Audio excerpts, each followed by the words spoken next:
잠시 후 어떻게 무사 정권인 막부가 탄생했고 동아시아를 전쟁의 소용돌이에 빠지게 했던 임진왜란이 왜 벌어졌는지 모두 알 수 있습니다. 자, 이제 로빈의 기록을 시작합니다.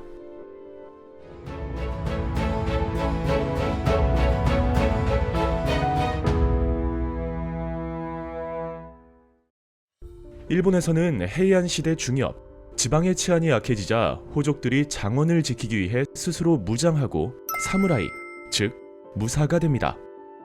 그리고 세월이 흐르며 이들은 서로 연합하거나 항쟁을 되풀이하는 과정에서 거대한 무사단으로 발전합니다. 바로 이들이 헤이안 시대 말기가 되면서 일본 권력의 향방을 결정짓는 세력으로 성장합니다. 이 시기에 일본의 중심은 관서 지방이었습니다. 지금의 관동 지방, 현재 도쿄 등이 위치한 일본의 동부 지역은 불모지였기 때문에 일본인들은 그곳에 사는 사람들을 오랑캐로 인식했고, 관동 지방의 영주들은 오랑캐로부터 스스로를 지키기 위해 무사에 대한 의존도가 높았습니다. 그러다 관동 지방의 미나모토노 요리토모는 귀족 세력을 제압하고 일본 최초의 무사 정권인 가마쿠라 막부를 탄생시킵니다. 막부는 한자로 장군의 진영이라는 뜻입니다. 즉, 쇼군이 머무르며 작전을 지휘하는 천막이라는 의미로 막부 정권이란 곧 무사가 지배하는 정부를 뜻합니다. 쇼군은 무사의 토지 지배권을 보장하고 치안 유지와 장원 관리를 자신의 지휘 아래 있는 무사에게 맡겨 지배체제를 공고히 했습니다. 가마쿠라 막부가 등장했지만 천황의 왕위 계승이 끝난 것은 아니었습니다. 실권은 막부가 잡았지만 군주는 천황이었던 것이었죠. 그 후 천황은 점차 의례를 담당하는 상징적인 존재가 되어갔고, 쇼군을 수장으로 하는 막부가 정치의 실권을 행사하는 일본 특유의 봉건제 사회가 형성됩니다. 견당사 폐지 이후 일본은 중국과의 정식 국교는 맺지 않았지만 민간 무역이 활발하게 이루어졌습니다. 송나라의 동전이 대량으로 유입되어 화폐 경제를 발달시켰고, 성리학과 불교의 한 종파인 선종이 도입되는 등 문화적으로도 새로운 움직임이 나타납니다. 또한 일부 지역에서는 이모작이 보급되었고, 수공업과 상업도 발달하여 전국 각지에 정기적으로 시장이 열리기 시작합니다. 그런데 가마쿠라 막부가 집권하던 13세기 후반, 원과 고려의 연합군이 두 차례에 걸쳐 일본을 침공합니다. 일본은 마침 불어온 엄청난 태풍으로 인해 연합군을 물리치지만 이후 가마쿠라 막부는 쇠퇴하기 시작합니다. 그러자 고다이고 천황은 혼란 상황을 이용해 아시카가 다카우지와 손을 잡고 가마쿠라 막부를 무너뜨립니다. 이후 아시카가 다카우지가 새로운 천황을 세우고 교토에서 무로마치 막부를 수립하자 고다이고 천황은 남쪽으로 피신합니다.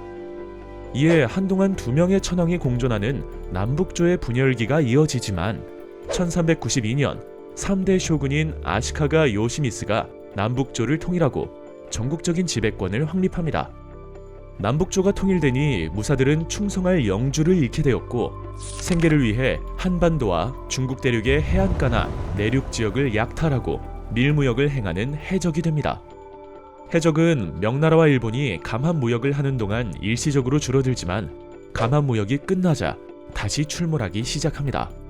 감합무역은 명나라와 조공을 바치는 나라들 사이에서 행해진 무역을 의미하는데, 여기서 감합이란 무역의 자세한 내용이 적힌 표차를 의미합니다. 감합은 각 나라마다 배부량이 정해져 있었고, 감합을 미리 발급하여 확인된 상인들만 무역을 할 수 있었기 때문에 상인이나 해적들의 조공 사칭을 방지할 수 있었습니다. 무로마치 막부는 해적을 단속하고 조공 무역인 감합 무역을 통해 명과 교류함으로써 경제적인 안정을 이룩해 서민들의 생활과 문화가 발달합니다. 또한 이 시기에는 수리시설이 정비되어 이모작이 전국으로 퍼졌고, 상업이 급속도로 발달해 화폐가 유통됩니다. 뿐만 아니라 일본의 전통 문화를 대표하는 다도와 꽃꽂이의 기초가 다져집니다. 하지만 명예 책봉을 받는 것에 대한 일본 지배층의 비판 때문에 책봉 관계는 얼마 못 가 중단되었고, 명과의 무역을 원하던 일본인들은 해적이 되어 명나라와 조선 등의 해안에 다시 출몰하기 시작합니다. 그렇다고 중앙정부가 아무것도 하지 않은 것은 아니었습니다. 무로마치 막부의 힘이 약해졌기 때문에 해적을 막을 만한 힘이 없었던 것이죠. 쇼군은 더 이상 예전의 쇼군이 아니었습니다. 천황과 함께 허수아비 존재로 전락해버렸던 것이죠. 그러자 15세기 중반 이후 각지의 유력한 다이묘들이 패권을 노리며 항쟁을 벌이는 센고쿠 시대가 시작됩니다. 이러한 분열을 마감하는 데 큰 역할을 한 것은 포르투갈로부터 전해진 조총이었습니다. 오다 노부나가는 조총을 이용한 전술을 활용해 통일의 기초를 닦았고, 뒤를 이은 도요토미 히데요시는 센고쿠 시대의 혼란을 마감하고 전국을 통일합니다. 도요토미 히데요시는 전국적인 토지 조사를 시행하고 도량형을 통일합니다.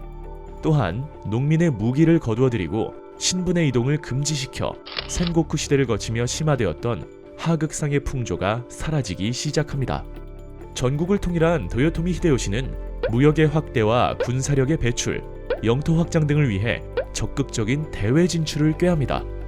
이에 조선의 명침략에 협조할 것을 요구하였으나 거절당합니다. 도요토미 히데요시는 이를 빌미로 16만여 명의 병력으로 조선을 침략하는데 이를 임진왜란이라 부릅니다. 전쟁 초기의 일본군은 오랜 내전을 통해 얻은 풍부한 전투 경험과 조총의 위력을 앞세워 연이어 승리를 거둡니다.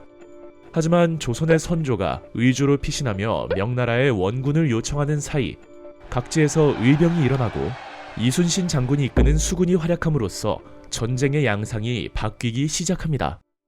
그리고 베이징의 울타리인 요동이 위협받을 것을 염려한 명나라가 참전하면서 전쟁은 동아시아 3국의 국제전으로 확대됩니다.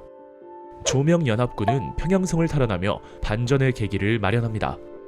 하지만 명군이 벽제관 전투에서 패배해 한성 탈환에 실패하자 전쟁은 교착 상태에 빠졌고, 이를 타개하기 위해 명과 일본 사이에 강화 협상이 시작됩니다.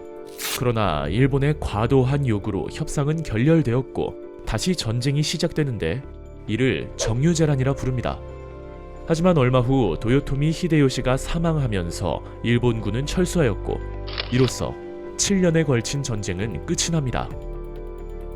조선과의 전쟁이 끝나자 일본에서는 1600년 도요토미 가문을 지지하는 서군과 도쿠가와 이에야스를 지지하는 동군 사이에 전투가 벌어집니다. 이를 세키가하라 전투라 부릅니다. 약 12만 명의 서군과 9만 명의 동군이 참전한 이 전투에서 도쿠가와 이에야스는 병력의 열세에도 불구하고 승리해 쇼군의 자리에 오릅니다. 그리고 자신이 지배하던 지금의 도쿄 지방인 에도에 막부를 세웁니다. 도쿠가와 이에야스는 이후 어떠한 정치를 펼쳤을까요? 에도 막부에서는 어떠한 문화가 발달했을까요?